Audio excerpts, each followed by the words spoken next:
The fever had taken hold of Penelope Hart 3 days before Blake Dawson found her, collapsed beside the dried-up creek bed, her horse standing guard over her motionless body like a faithful sentinel in the unforgiving New Mexico desert heat. Blake had been tracking a stolen mare for nearly 2 weeks across the scorched landscape between Columbus and the Mexican border when he spotted the riderless horse in the distance, and something in his gut told him this was no ordinary abandoned animal. The August sun beat down mercilessly on the barren land in 1881, turning the earth into a furnace that could kill a person in hours if they weren't careful, and Blake urged his stallion forward with growing urgency. When he reached the woman, his weathered hands checked her pulse immediately, finding it racing beneath skin that burned hotter than the sand beneath them. Penelope's dark hair was matted to her forehead with sweat, her lips cracked and bleeding from dehydration, and her calico dress was torn at the hem where she had obviously tried to walk after her horse had thrown her. Blake recognized the signs of desert fever mixed with what looked like an infected wound on her left arm, the kind that could turn deadly if not treated quickly. He had seen men twice her size succumb to lesser afflictions out here in the wilderness, where doctors were scarce and mercy was even scarcer. Blake lifted Penelope into his arms with surprising gentleness, for a man whose reputation had been built on hard justice and harder fists. She weighed almost nothing, her body limp and burning against his chest as he settled her onto his horse. The cowboy had spent the better part of 15 years avoiding anything that resembled attachment or responsibility beyond his own survival, but something about this woman's pale face and the way her fingers clutched at his shirt even in unconsciousness stirred something he thought had died, along with his family back in Texas. He secured her carefully in front of him, one arm wrapped protectively around her waist as he gathered the reins of her horse and turned toward Columbus, knowing the ride would take at least 4 hours in this heat.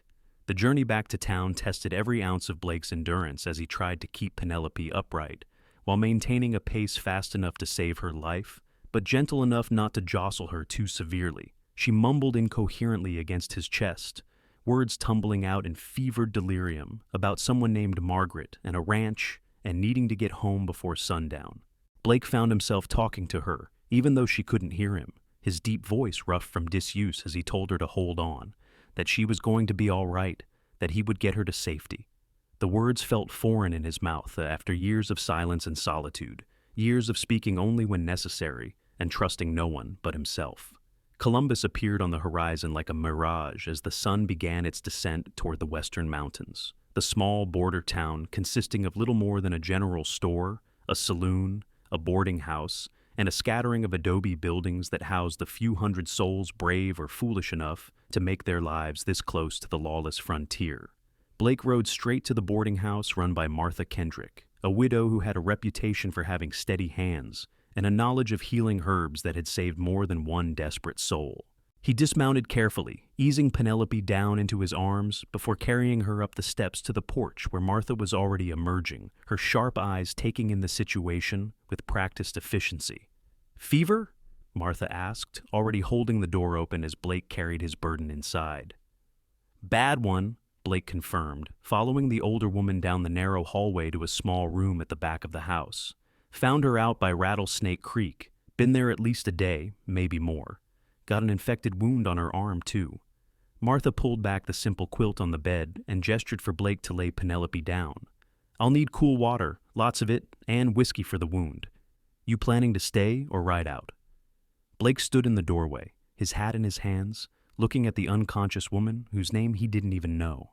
Every instinct told him to leave, to collect his payment for the good deed and disappear back into the desert where he belonged, where there were no complications and no reason to care whether someone lived or died.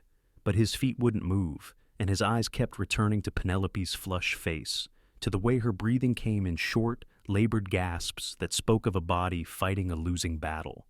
"I'll get the water," he said finally, and Martha's knowing look told him she understood more than he was willing to admit. The first night was the worst. Blake found himself sitting in a chair beside Penelope's bed while Martha worked to bring down the fever, applying cool cloths to her forehead and forcing small sips of willow bark tea between her cracked lips. The infection in her arm had spread further than Blake initially thought, angry red lines radiating from a deep gash that looked like it had come from barbed wire or possibly a thorny mesquite branch.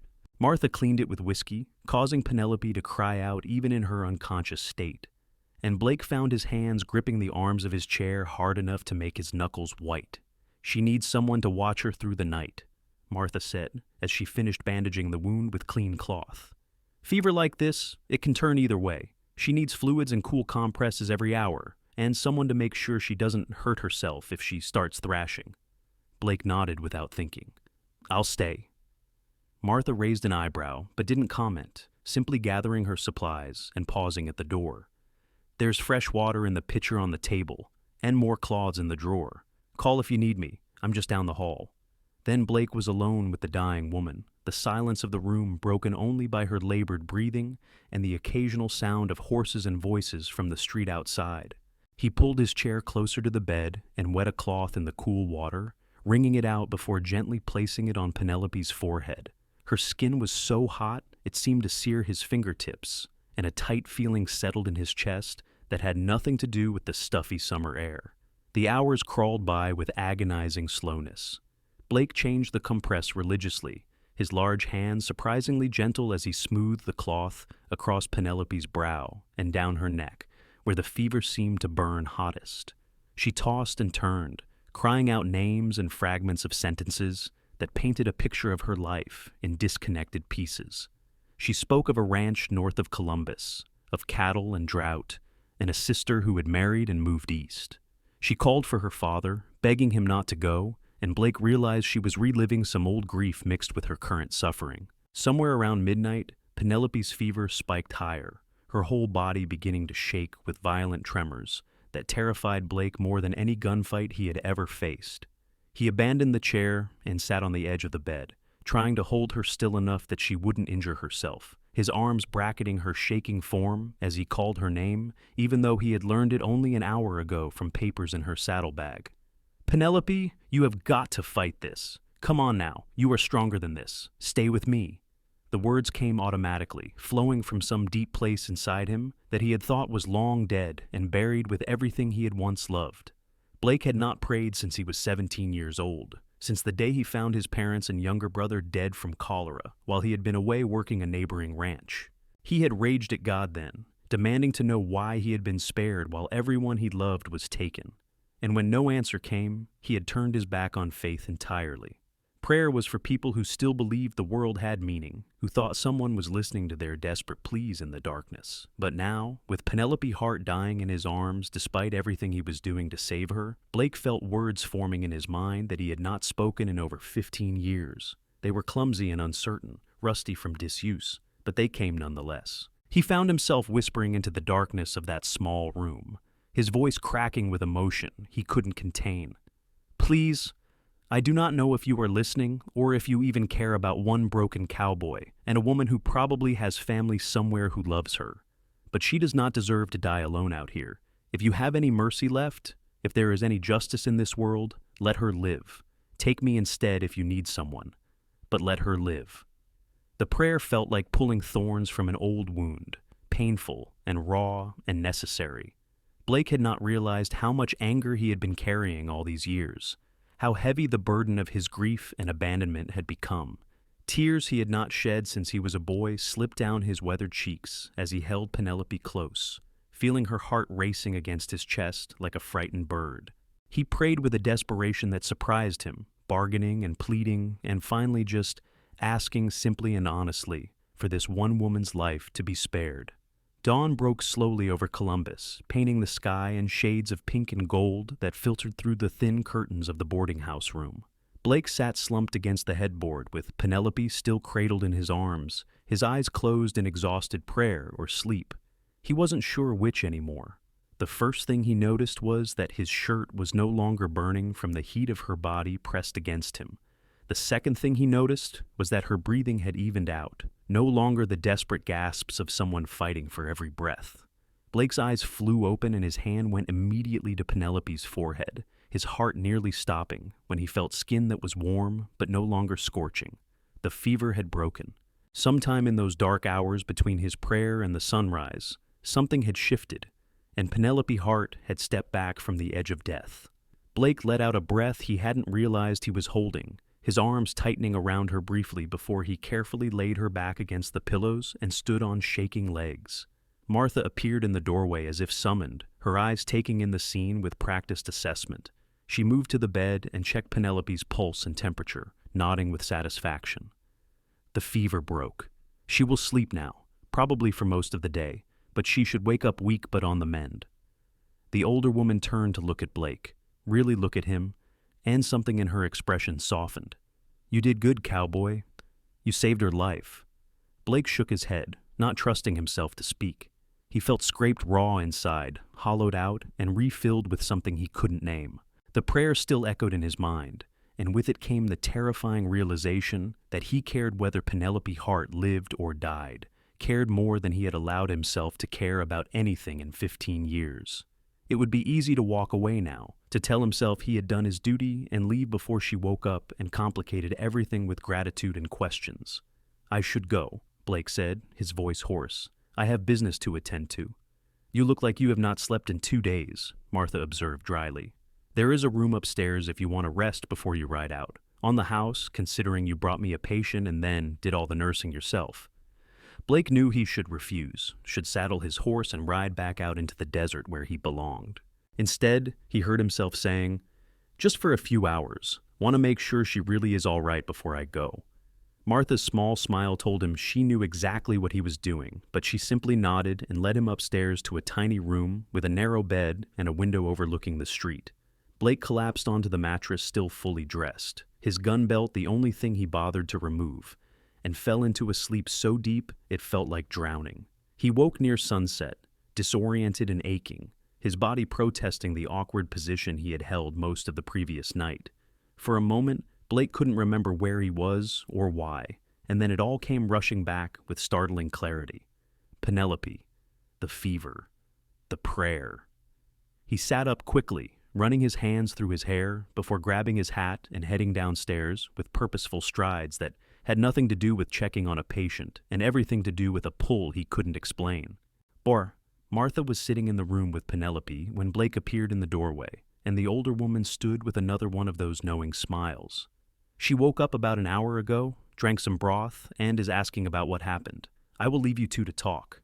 She slipped past Blake before he could protest, leaving him standing awkwardly in the doorway, while Penelope Hart looked at him with eyes that were fever bright, but clearly lucid. "Martha says you saved my life," Penelope said, her voice weak but steady. She was still pale, dark circles under her eyes making her look fragile and young, though Blake guessed she was probably in her mid-20s. "She says you found me in the desert and brought me here, that you stayed with me through the fever." Blake stepped into the room, suddenly feeling like his boots were made of lead. "Just happened to be passing by. Anyone would have done the same." "Martha says you sat with me all night," Penelope continued, her dark eyes studying him with an intensity that made Blake want to squirm. "She says the fever was bad enough that I probably would not have made it without someone watching over me constant." She paused, seeming to gather her strength. Why would a stranger do that? It was a fair question, and Blake didn't have a good answer. He stood there twisting his hat in his hands like a schoolboy called before the teacher, trying to find words that wouldn't reveal too much. "You needed help. I gave it. That is all." "What is your name?" Penelope asked softly. "Blake Dawson." "Thank you, Blake Dawson," she said, and the simple sincerity in her voice hit him harder than any fist ever had. "I am Penelope Hart. I run a small ranch about 10 miles north of here. I was riding back from checking on some cattle near the border when my horse spooked at a rattlesnake, threw me right into a mesquite patch. I tried to walk back, but the heat and the infection from the thorns, I guess they got the better of me." Blake nodded, still standing near the door, like he might bolt at any moment. "Your horse is fine. He is at the livery down the street. Martha said you should rest here a few more days before you try to go anywhere.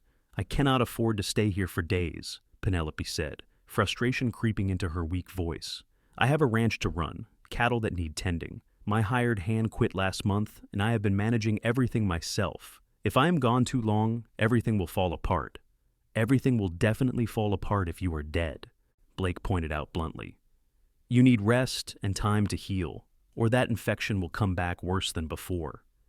Penelope looked like she wanted to argue, but exhaustion won out over stubbornness. She sank back against the pillows, her eyes closing briefly. I do not have time to be sick. I do not have time for any of this. Blake recognized the desperation in her voice, the bone-deep weariness of someone who had been fighting alone for too long. He knew that feeling intimately, had worn it like a second skin for most of his adult life. Against his better judgment, against every instinct that told him to walk away before he got any more entangled in this woman's problems, Blake heard himself saying, "Tell me where your ranch is and what needs doing. I will ride out tomorrow and take care of the immediate concerns." Penelope's eyes flew open, surprise written clearly across her face. "You would do that? Why? You do not even know me." That was the question, wasn't it? Blake didn't have a good answer, just a strange certainty that he couldn't walk away from Penelope Hart, not yet. Maybe it was because he had prayed for her life and felt responsible for seeing that prayer through. Maybe it was because she reminded him of himself, alone and struggling and too proud to ask for help. Or maybe it was something else entirely, something he wasn't ready to examine too closely.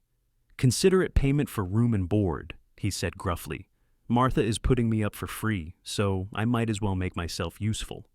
It was a flimsy excuse, and they both knew it, but Penelope was too tired and too practical to refuse help she desperately needed. She gave him directions to her ranch and a list of the most urgent tasks, her eyes already drifting closed again, before she finished speaking. Blake stood watching her sleep for longer than was necessary, memorizing the way her dark hair spilled across the white pillowcase and the peaceful expression that had replaced the pain and delirium of the previous night. Then he forced himself to turn and leave before he did something stupid like admit that somewhere in those dark hours of prayer and fear, he had started to care about whether Penelope Hart survived, and that caring terrified him more than anything else in his dangerous life. The next morning, Blake rode out to the Hart Ranch as the sun was just beginning to paint the horizon with light. The land north of Columbus was slightly less barren than the desert to the south, with sparse grass struggling to survive, and the occasional mesquite tree providing inadequate shade. Penelope's ranch consisted of a small adobe house with a covered porch, a barn that had seen better days, and a corral that held 3 horses and needed immediate repair. The cattle, about 50 head from what Blake could count, were scattered across the surrounding land, looking thin and desperate for better grazing. Blake spent the day working harder than he had in months, fixing the broken sections of the corral fence, mucking out the barn, checking the water situation, which was dire given the drought, and riding out to move some of the cattle closer to what little water remained in a stock tank. The work was familiar and oddly satisfying, taking him back to the years before he became a tracker and hired gun, back when he was just a young man working his father's ranch and believing the world made sense. By the time the sun was setting, Blake was exhausted and filthy, but had accomplished everything on Penelope's list, and then some. He made the ride back to Columbus under the stars, his mind occupied with thoughts of water rights and cattle management, and whether the windmill near the stock tank could be repaired or needed replacing. It wasn't until he was unsaddling his horse at the livery that Blake realized he was already thinking about tomorrow's work, about what else needed doing at the Hart Ranch, about how he could help Penelope get through this rough patch. The realization stopped him cold. He had never stayed anywhere longer than necessary, had built his entire adult life around being unattached and unmissed. The idea that he was already planning to stay, to help a woman he barely knew simply because she needed him, should have sent him running for the border. Instead, Blake found himself walking back to the boarding house with purposeful strides, taking the stairs 2 at a time to the room where Penelope was recovering. She was awake and sitting up, looking stronger than she had that morning, and her face lit up when he appeared in the doorway in a way that did dangerous things to his carefully guarded heart. "You came back," she said, sounding surprised and pleased in equal measure. "Said I would," Blake replied, leaning against the doorframe because sitting felt too intimate and leaving felt impossible. "Your ranch is in rough shape, but nothing that cannot be fixed with some work. The corral is patched, the barn is clean, and I moved your cattle closer to water. You need to think about selling some head, though. There is not enough grazing to support 50 cattle in this drought." Penelope's expression fell slightly. "Those cattle are all I have left. My father spent 20 years building that herd. Selling them feels like giving up." "Keeping them and watching them starve is not exactly honoring his memory either," Blake said, more gently than he intended. "Sometimes you have to make hard choices to survive. Trust me, I know. Something in his tone made Penelope study him more closely, her intelligent eyes seeing more than Blake was comfortable revealing. You sound like someone who has made a lot of hard choices. More than my share, Blake admitted, then changed the subject before she could ask questions he didn't want to answer. Martha says you can probably go home in a few days if you take it easy. I will stick around and help get your ranch in order before I move on. You do not have to do that, Penelope said softly. You have already done more than anyone had a right to ask. Blake shrugged, uncomfortable with her gratitude. I will be around anyway. Might as well make myself useful. The truth was, he had nowhere else to be and nothing pressing to do, but admitting that felt like revealing too much. He had spent 15 years drifting from town to town, job to job, never staying long enough to put down roots or make connections. The loneliness of that life had seemed like a fair price to pay for freedom from pain and loss. But standing in this small room with Penelope Hart looking at him like he was something more than just a drifter with a gun, Blake felt the first small crack in the armor he had built around his heart. Over the next 3 days, Blake fell into a routine that was both comfortable and unsettling. He would ride out to the Hart Ranch at dawn to work on the endless list of repairs and maintenance, then return to Columbus in the evening to check on Penelope and give her updates. Each night he stayed a little longer, their conversations ranging from practical matters about the ranch to more personal topics that snuck up on them both. Blake learned that Penelope was 24 years old, that her mother had died giving birth to her younger sister, and that her father had passed 2 years ago from a heart condition, leaving her the ranch in enough debt to ensure she would be working the rest of her life to pay it off. She told him about her sister Margaret, who had married a banker from Santa Fe, and begged Penelope to sell the ranch and move to the city. Advice that Penelope had stubbornly refused because the land was all she had left of her family. In return, Blake found himself sharing pieces of his own history that he had never told anyone. He spoke carefully around the edges of his pain, mentioning his family in Texas and how he had lost them young, how he had spent the last 15 years working as a tracker and sometimes as muscle for hire when tracking work was scarce.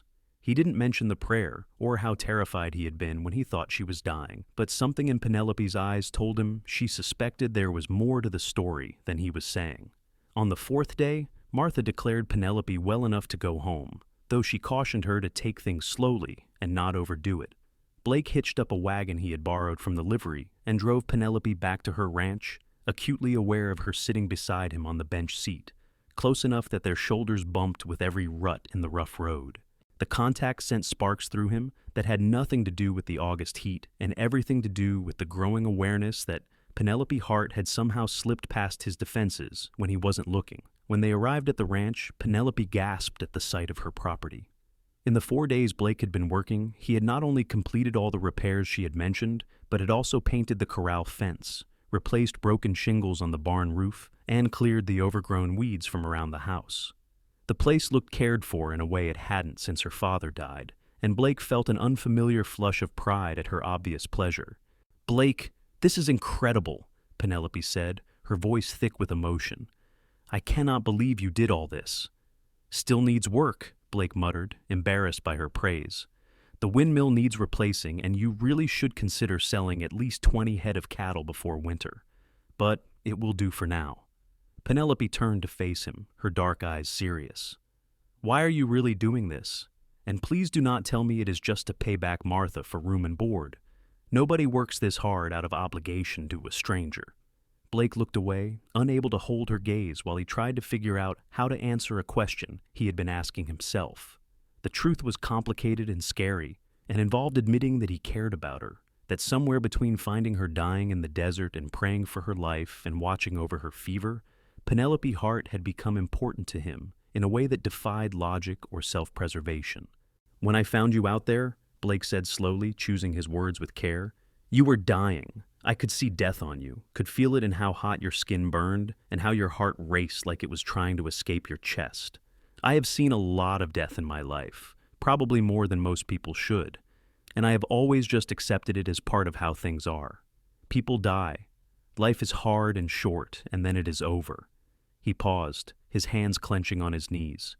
"But that night when your fever spiked, when I thought I was going to lose you despite everything I was doing, I prayed.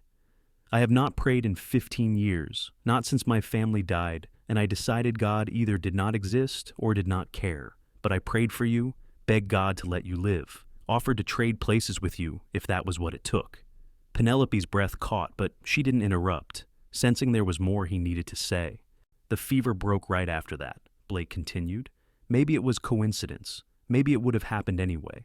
But I felt like I had been given something precious, something I was responsible for protecting.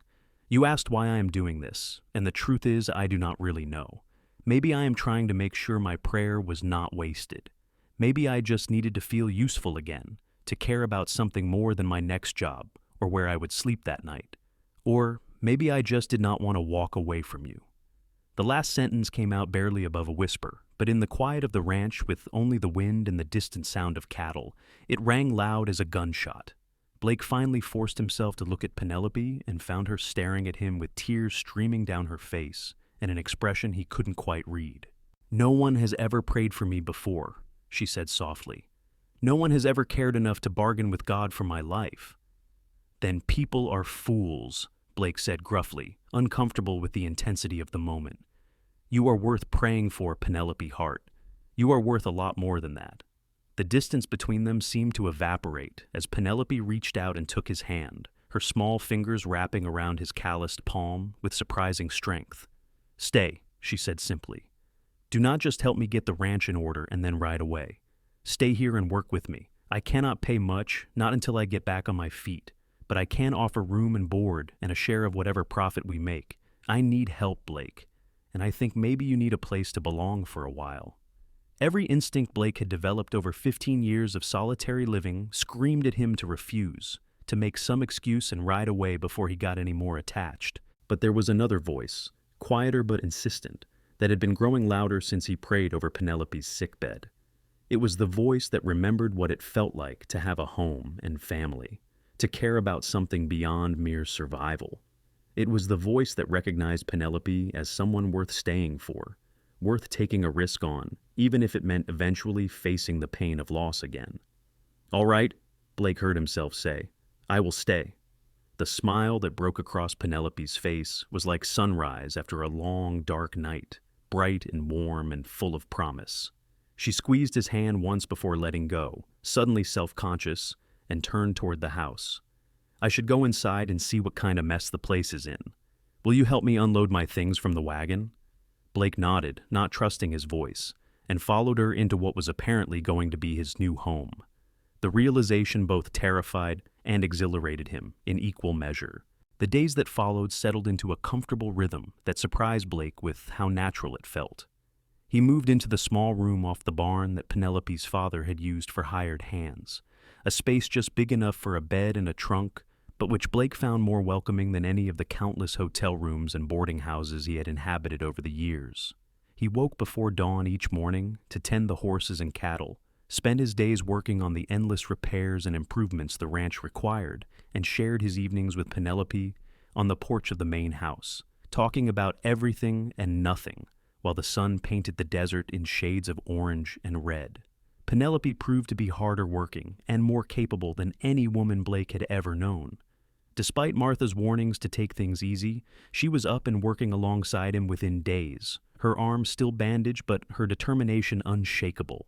She knew cattle and horses, could rope and ride as well as most men, and had a head for numbers and planning that Blake grudgingly admitted he lacked. Where he was good at the physical work and problem solving, she understood the bigger picture of ranch management, when to buy and sell, how to negotiate with buyers, and how to stretch limited resources to cover unlimited needs. They made a good team, though neither of them said it out loud. Blake found himself watching Penelope when she wasn't looking, noticing small things like the way she hummed while she worked, and how she always checked on the horses before going to bed each night. He noticed how the sun brought out red highlights in her dark hair, and how her rare smiles transformed her entire face. He noticed, and he tried very hard not to think about what all that noticing might mean. For her part, Penelope seemed equally aware of Blake, though she was better at hiding it. She noticed how gentle he was with the animals despite his rough exterior, how he worked himself nearly to exhaustion every day because he took pride in doing things right. She noticed the shadows that sometimes crossed his face when he thought no one was watching, the evidence of old pain that he carried but rarely spoke about. And she noticed the way her heart sped up whenever he smiled at her, which was becoming more frequent as the days passed. 3 weeks after Blake agreed to stay, a stranger rode up to the ranch leading 2 horses and asking to speak with Blake Dawson. Blake emerged from the barn where he had been repairing tack, his hand automatically moving toward the gun he still wore despite the peaceful nature of ranch work. The rider was young, maybe 20, with a deputy's star pinned to his vest and a nervous expression that told Blake this was his first real assignment. "You Blake Dawson?" the deputy asked, his voice cracking slightly. "Depends on who is asking," Blake replied carefully, his mind already running through possible warrants or old enemies who might have caught up with him. "Got a message from Marshal Bennett over in Deming. Says he has a tracking job if you are interested. Missing girl. Took off with a gambler her family does not approve of. Good money, he said to tell you." Blake felt Penelope come up beside him, her presence both comforting and complicating. This was his old life calling, the work he was known for, the solitary existence he had lived before, stumbling across a dying woman in the desert. It would be easy to say yes, to ride away for a week or 2, or however long the job took, to fall back into familiar patterns. But the thought of leaving the ranch, of leaving Penelope, sent an unexpected jolt of resistance through him. "Tell the marshal I am not available," Blake said, surprising himself as much as the deputy. "I have work here." The young man blinked in confusion. "But Marshal Bennett said you were the best tracker in the territory. Said you never turned down work." "Things change," Blake said firmly. "Now, if you will excuse us, we have cattle to tend." The deputy rode away looking bewildered, and Blake felt Penelope's eyes on him as he turned back toward the barn. She followed him inside, her expression unreadable. "You just turned down good money," she said. "Why?" Blake kept his hands busy with the tack, not looking at her. "Because I gave you my word I would stay and help get this ranch back on its feet. A job in Deming could take weeks, and you need help now." "Blake, look at me," Penelope said softly, and he couldn't refuse her. When he finally met her eyes, he saw understanding there, and something more that made his heart hammer in his chest. "We both know the ranch is not the only reason you stayed. Or am I wrong about that?" She wasn't wrong, and Blake was tired of pretending otherwise. He had spent 3 weeks working beside Penelope, sharing meals and stories and comfortable silences, and somewhere in that time, she had become more than just someone he felt responsible for. She had become someone he looked forward to seeing every morning. Someone whose laugh made the hard work worthwhile, someone he could imagine building a life with if he was brave enough to try. "You are not wrong," Blake admitted, the words feeling like jumping off a cliff with no idea if there was water below. "I stayed because of the ranch, but I am staying because of you, because somewhere between finding you dying in the desert and watching over your fever and learning what it means to care about someone again, I fell in love with you, Penelope Hart. And that terrifies me more than anything I have ever faced." The silence that followed felt like an eternity. Blake watched emotions flicker across Penelope's face too quickly to identify, and he braced himself for rejection or worse, pity. Instead, she crossed the distance between them in 2 quick steps and threw her arms around his neck, holding him with a fierceness that took his breath away. "I was so afraid you would leave," she whispered against his chest. "Every day I waited for you to announce you were riding out, that this had been temporary. I have been in love with you since you told me you prayed for my life, maybe even before that, and I did not know how to tell you without scaring you away." Blake wrapped his arms around her, pulling her close and marveling at how perfectly she fit against him. "I am not going anywhere," he promised, and meant it with every fiber of his being. "I spent 15 years running from anything that might hurt me, anything that might matter. But you matter, Penelope. You matter more than anything else in this world, and I am done running." She pulled back just enough to look up at him, her dark eyes shining with tears and joy. "Does this mean you are planning to stay permanently? Because I should warn you, I come with a failing ranch, substantial debt, and a stubborn streak that has driven away more than one good man." Blake laughed, the sound rusty but genuine. "I come with a dangerous past, no money, and enough emotional scars to last a lifetime. I figure that makes us about even." "Then I suppose we will just have to figure it out together," Penelope said, and kissed him. The kiss was everything Blake had imagined, and more during the long nights when he lay in his small room, thinking about the woman in the house beyond.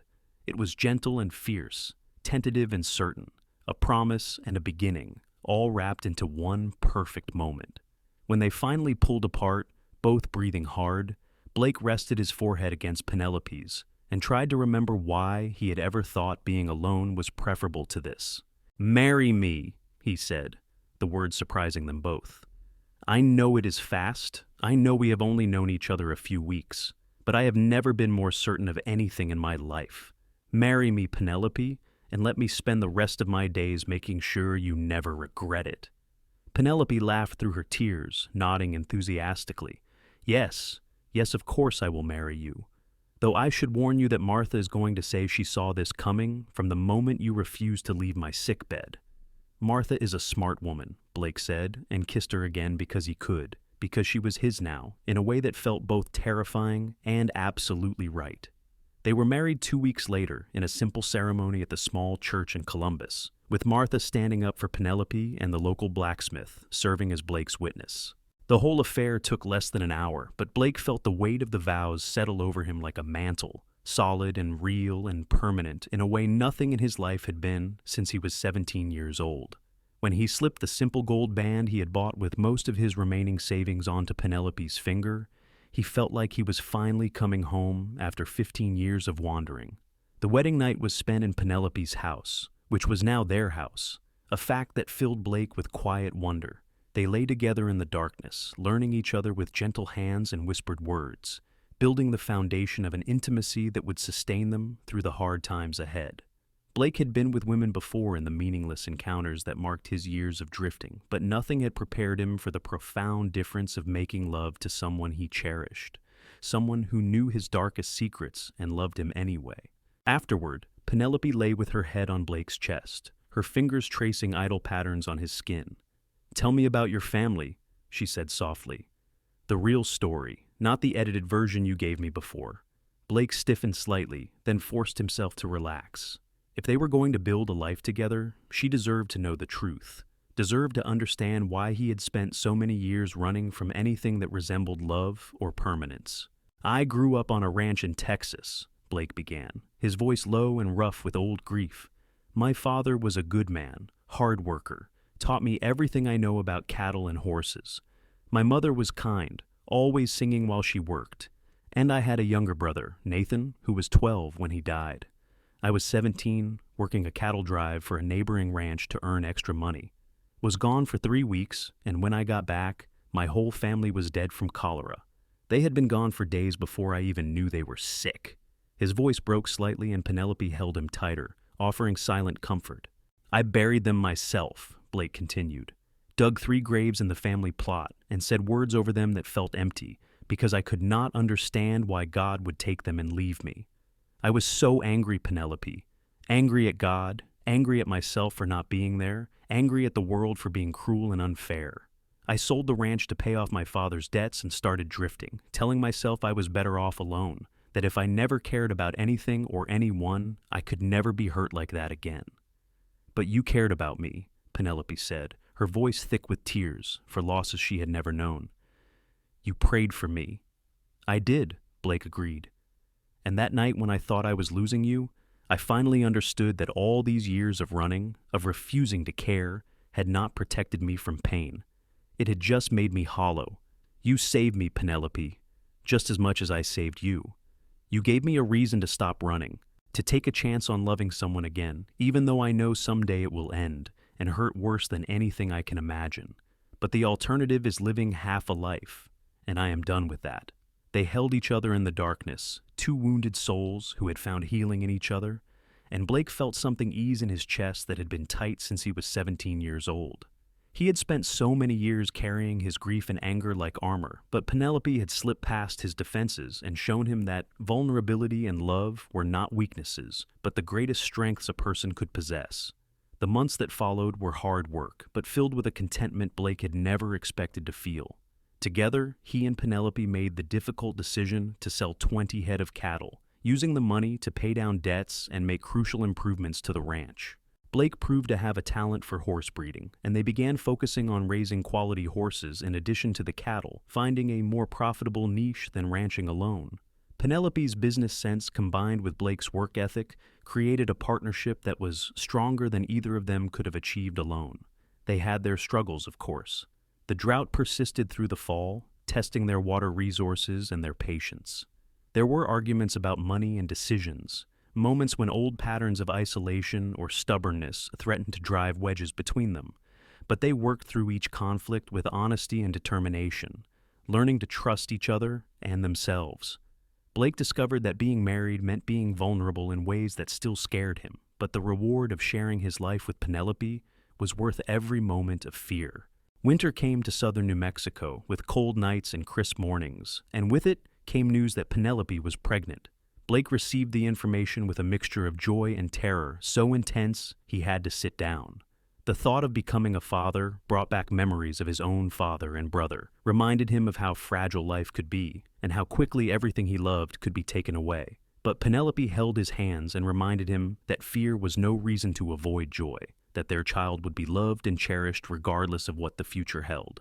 "Besides," she said with a small smile, "this baby is already blessed. Their father prayed them into existence before they were even conceived." Blake had to laugh at that. Though his eyes were wet with tears, he no longer bothered to hide. She was right, of course. He had prayed for Penelope's life, and in saving her, he had opened the door to everything that followed, this new life they were building together. Their son was born in late spring of 1882, arriving during a thunderstorm that broke the drought and brought blessed rain to the parched land. Blake paced outside the bedroom, where Martha was helping Penelope through labor, his mind full of memories and prayers and desperate hope. When he finally heard the baby's first cry, strong and indignant, Blake felt his knees go weak with relief. Martha emerged a few minutes later, her face split with a huge smile. "You have a healthy boy," she announced, "and Penelope is tired but doing just fine. Go meet your son, Cowboy." Blake entered the bedroom on shaking legs, his eyes going immediately to Penelope, who lay exhausted but radiant in the bed, cradling a tiny bundle against her chest. She looked up at him with so much love and pride that Blake felt his heart might burst from the sheer intensity of his emotions. "Meet Thomas Blake Dawson," Penelope said softly, turning the baby so Blake could see his face. "Tommy for short. He has your eyes."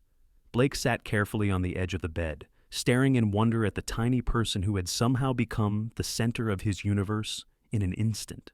Tommy had a shock of dark hair and serious blue eyes that seemed to study Blake with the same intensity Blake was studying him. Carefully, reverently, Blake reached out and touched his son's tiny hand, marveling when small fingers wrapped around his calloused index finger with surprising strength.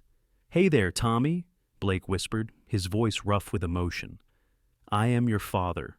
I promise I am going to do my best by you, teach you everything I know, and make sure you grow up knowing you are loved. I promise I will be here for you, no matter what."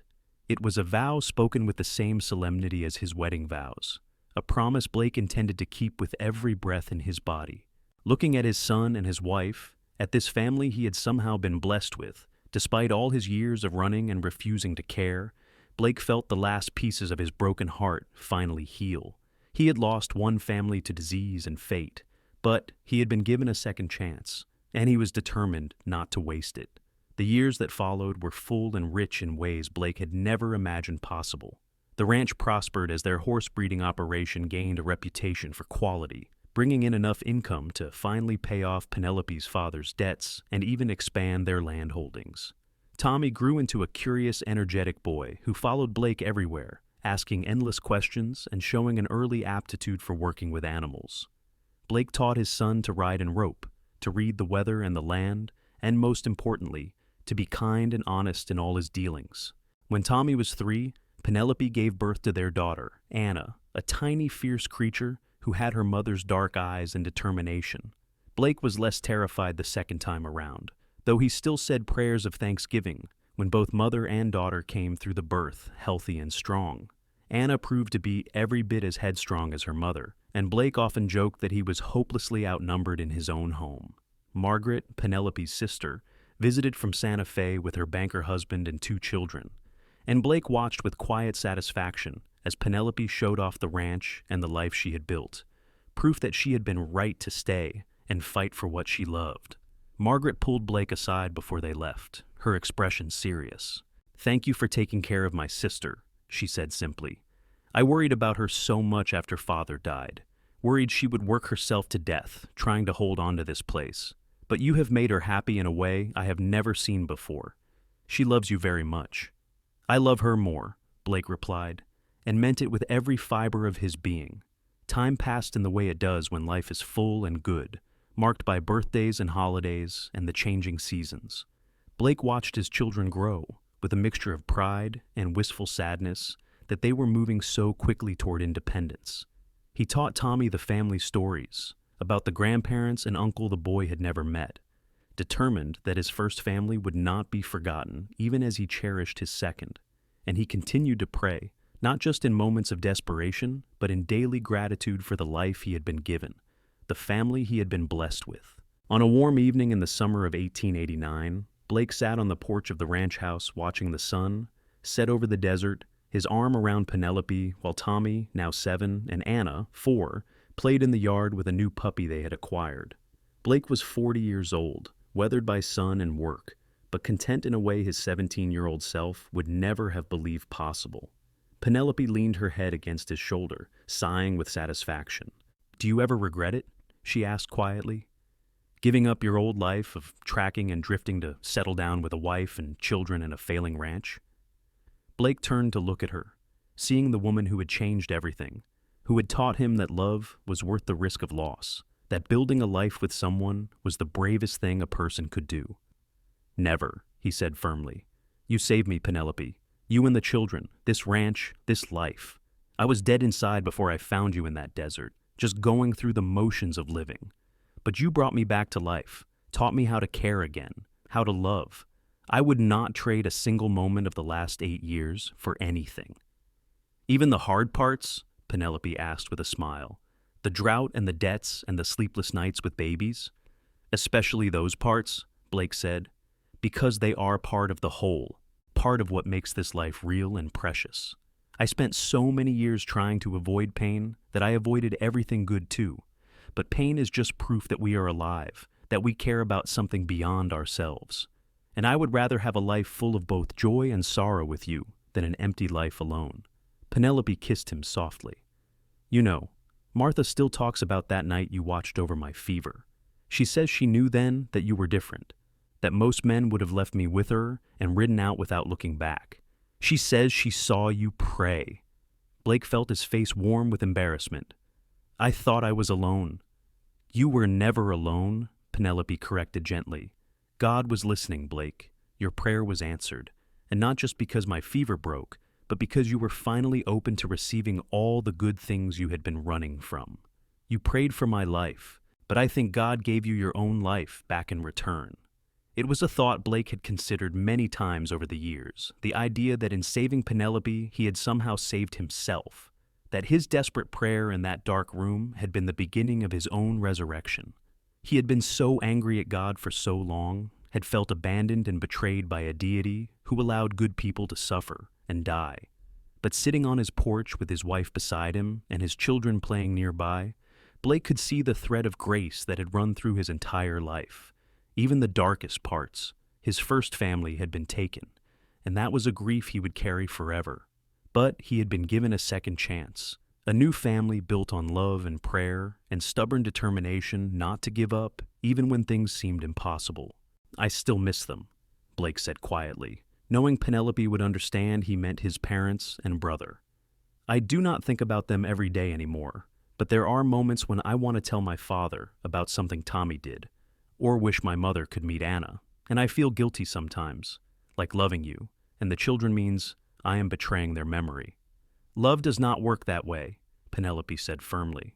"You have a heart big enough for all of us, Blake. Loving me and the children does not diminish what you felt for your first family. It just means you were brave enough to love again, despite knowing how much it can hurt to lose someone. That takes more courage than most people ever manage." She was right, of course. Penelope usually was. Blake pulled her closer, breathing in the scent of her hair and the dusty wind and the familiar smells of home. He thought about the prayer he had spoken 8 years ago, the desperate bargain he had tried to make with a God he was not sure was listening. He had offered his own life in exchange for Penelope's, had been willing to trade everything for this one woman's survival. But God had been more generous than Blake dared hope, giving him not just Penelope's life, but a whole new existence, a reason to believe in goodness and grace again. Tommy ran up to the porch, the puppy squirming in his arms. "Papa, can we name him Thunder, because he was born during that big storm last week?" Blake smiled at his son, seeing so much of himself in the boy's eager expression. "Thunder is a fine name for a cattle dog, but you better ask your mama too, since she is the one who will be feeding him most of the time." "Thunder it is," Penelope agreed, reaching out to ruffle Tommy's hair. "Now go wash up, both of you. Dinner will be ready soon." The children scampered off toward the water pump, their laughter ringing across the yard, and Blake felt that familiar swell of gratitude that had become as much a part of his daily routine as checking the water troughs or mending fence. He had been given so much more than he deserved, more than he ever thought possible: a home, a family, a purpose beyond mere survival, the love of a good woman who saw past his rough exterior to the wounded man beneath and loved him anyway. Children who would never know the loneliness and grief that had defined his youth, who would grow up secure in the knowledge that they were wanted and cherished.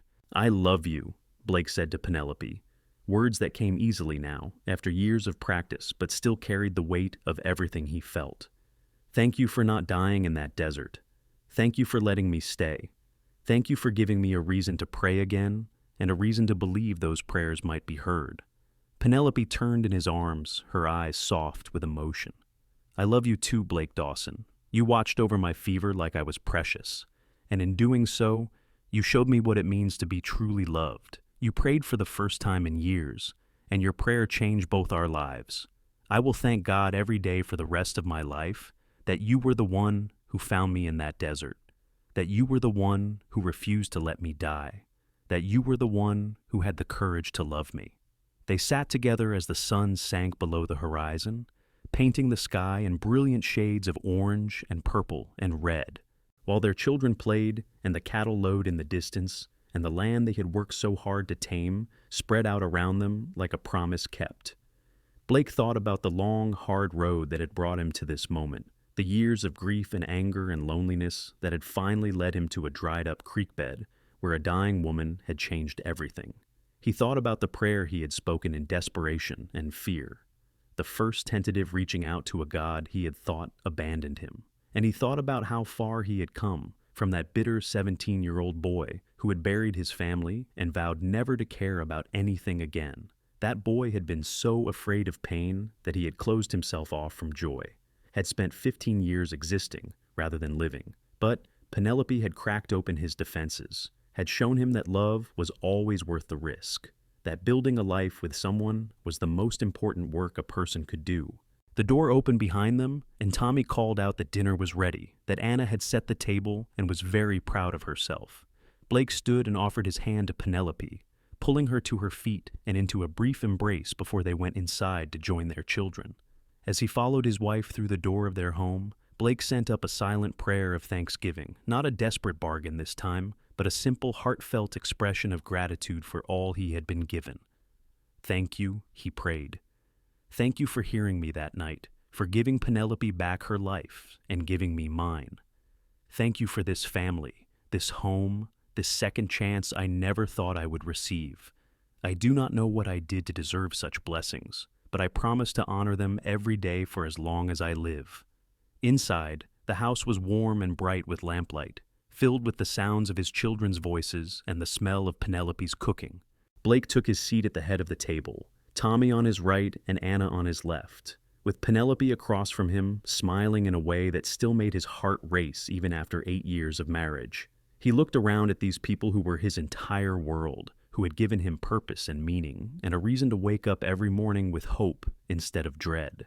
This was what he had prayed for without knowing it, what he had been searching for through all those long years of drifting in isolation. Not just someone to love, but a place to belong, a reason to believe that life could be good and full and worth living, despite all the pain it inevitably brought. Penelope had given him that, had seen something worth saving in a bitter cowboy who had forgotten how to care, and she had loved him back to life with patience and fierce determination. As they ate dinner and the children chattered about their day and plans for tomorrow, Blake felt a profound sense of peace settle over him. He had been lost for so long, wandering in a desert of his own making, refusing to let anyone close enough to hurt him. But sometimes being lost was just the journey you had to take to finally find your way home. And Blake had found his home in this small ranch north of Columbus, in the woman sitting across from him, whose life he had saved and who had returned the favor by saving his soul. The years continued to pass, bringing changes and challenges, but also joys beyond measure. The ranch prospered and grew, becoming one of the most respected horse breeding operations in southern New Mexico. Tommy grew into a fine young man who eventually took over much of the daily operation of the ranch, showing the same work ethic and integrity his father had instilled in him. Anna proved to have her mother's head for business and her father's way with horses, becoming an accomplished rider who helped train the young horses they bred. Blake and Penelope grew older together, their hair turning gray and their bodies wearing down from years of hard work.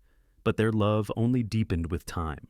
They knew each other in the way only long-time married couples could, anticipating needs and finishing sentences and communicating entire conversations with nothing more than a glance.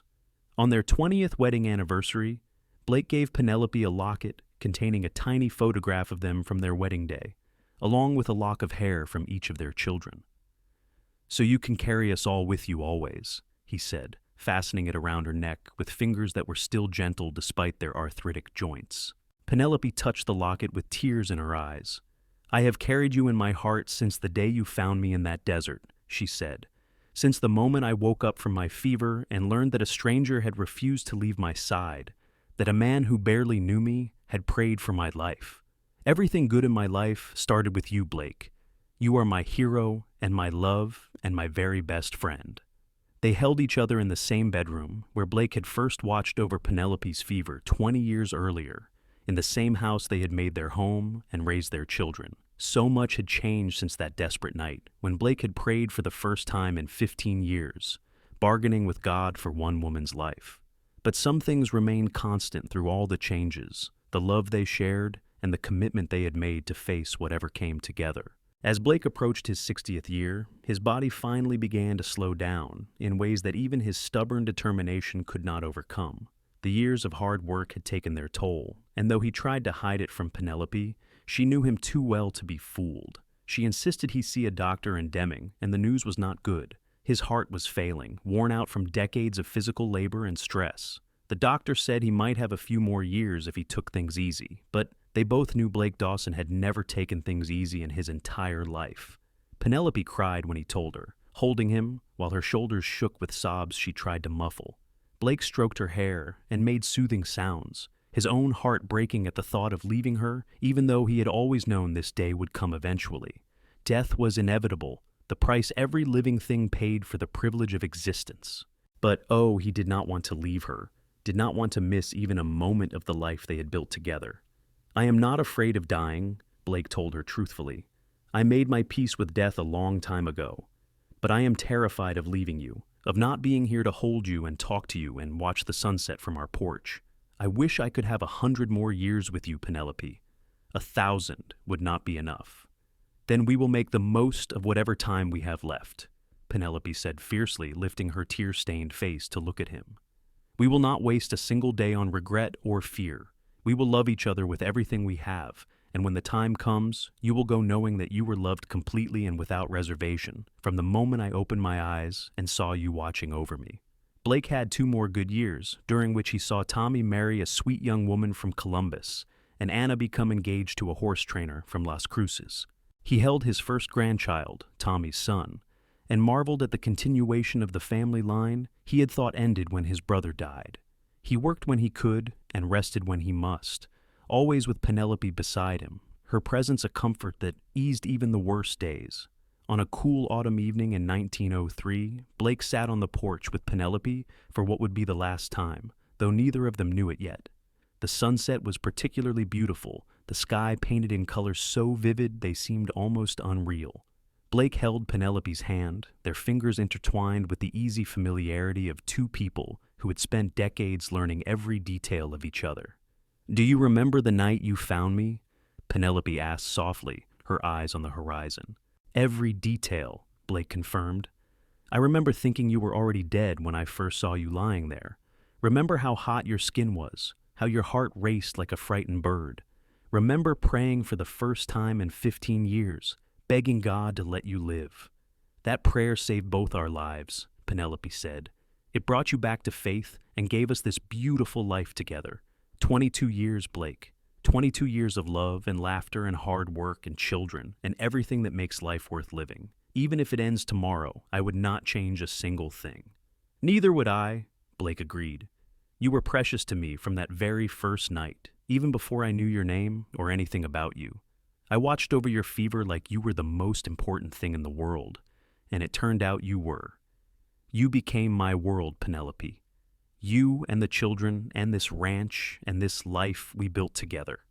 I was dead inside before I found you, just a ghost going through the motions. But you brought me back to life, taught me how to love and hope and believe in goodness again. They sat together until the stars came out, talking about their life together and all the memories they had made. Blake told Penelope again how much he loved her, how grateful he was for every moment they had shared. And Penelope told Blake that he had been her answered prayer too, her rescue and salvation when she needed it most, her partner in building a life that exceeded her wildest dreams. That night, Blake went to sleep beside his wife for the last time, his hand clasped in hers as it had been for 22 years. His heart simply stopped in the early hours of the morning, giving out quietly and peacefully while Penelope slept beside him. When she woke and found him gone, her grief was profound, but mixed with gratitude that he had not suffered, that his passing had been gentle and easy after a life that had held so much hardship. They buried Blake Dawson in the family plot on the ranch he had helped build, beside the space that would one day hold Penelope. Tommy and Anna were there, along with their spouses and children, and half the town of Columbus turned out to pay their respects to a man who had been known for his integrity and quiet kindness. Martha came, old and frail herself, but determined to say goodbye to the cowboy who had surprised her by refusing to leave a dying woman's side all those years ago. The minister spoke about Blake's life, about the family he had lost young and the second chance he had been given, about the love story that had begun in a desperate prayer and ended in a life well lived. But it was Penelope who spoke the words that best captured who Blake had been and what he had meant to everyone who knew him. My husband was a man who knew loss and grief and chose to love anyway, she said, her voice steady despite her tears. He could have let the pain of his past make him bitter and closed off, and for many years he did. But when the moment came to choose between isolation and connection, between safety and risk, he chose love. He watched over a stranger's fever like she was precious because that was the kind of man he was, someone who valued life and cared about people even when he tried to pretend he did not. And he prayed for the first time in years because deep down, despite all his hurt and anger, he still had faith that goodness existed in the world. Blake gave me life twice, once when he found me dying in the desert and again when he taught me what it meant to be truly loved. He was my hero, my partner, my very best friend, and I will love him until the day I join him in whatever comes after this life. Penelope lived another 15 years after Blake's death, seeing her grandchildren grow and welcoming great-grandchildren into the world. She never remarried, content with the memories of the life she had shared with Blake and the family they had created together. The ranch continued to prosper under Tommy's management, and the Dawson name became synonymous with quality horses and honest dealing throughout New Mexico. When Penelope finally passed away at the age of 72, surrounded by her children and grandchildren, her last words were about Blake. "Tell him I am coming," she whispered. "Tell him I never stopped loving him, not for a single day. Tell him to watch for me, like he watched over my fever all those years ago, because I am on my way home to him." They buried her beside Blake under the wide New Mexico sky, reuniting two souls who had found each other in the most unlikely circumstances and built something beautiful from the ashes of their separate griefs. The ranch they had saved and nurtured continued for generations, a living testament to the power of love and faith and stubborn determination not to give up even when things seemed impossible. And sometimes, on cool autumn evenings when the sunset painted the sky in impossible colors, ranch hands swore they could see two figures sitting on the porch of the old house, their hands clasped together as they watched the day end and the stars emerge, still keeping watch over the land they had loved and the family they had created, still together even after death had briefly separated them. Because some love stories do not end with death, but instead transcend it, continuing on in the lives touched and the legacy left behind, in the prayers spoken and answered, and the faith that even in our darkest moments, we are never truly alone. The story of Blake and Penelope Dawson became part of local legend in Columbus, told and retold until it was hard to separate fact from embellishment. But the core truth remained unchanged through all the years and retellings. A cowboy had found a dying woman in the desert and refused to let her go. He had watched over her fever like she was the most precious thing in the world, and in desperation had prayed for the first time in years, opening himself up to faith and hope and love after 15 years of deliberate isolation. That prayer had saved 2 lives instead of 1, bringing a broken man back from his own personal desert and giving him a second chance at family and happiness. It was a story about the power of one moment to change everything, about the courage it takes to care about someone when you know how much it will hurt to lose them. It was about faith restored and prayers answered, and the understanding that sometimes being lost is just the first step toward finding your way home. And it was about love, the kind of deep abiding love that survives fever and drought and hardship and time itself. The kind of love that makes a man pray when he has forgotten how and teaches him that being vulnerable is not weakness but the greatest strength of all. In the end, that was Blake and Penelope's greatest legacy, greater than the ranch they built, or the children they raised, or the horses they bred.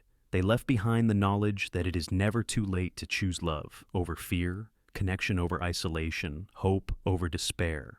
That even when life has beaten you down and taken everything you cherish, there is always the possibility of starting over, of being saved by an unexpected encounter with someone who sees your worth even when you have forgotten it yourself. The cowboy who prayed for the first time in years learned that faith was not about understanding why bad things happened, but about trusting that goodness still existed in the world despite all evidence to the contrary. The woman whose fever he watched over with such devotion showed him that being precious to someone and making someone precious to you was what gave life meaning and purpose. Together, they built something that lasted far beyond their mortal years. A love story that reminded everyone who heard it that miracles could still happen in the harsh desert of the New Mexico frontier, that prayers spoken in desperation could be answered in ways more generous than we dare imagine, and that sometimes the greatest adventure was simply finding someone worth staying for and having the courage to actually stay.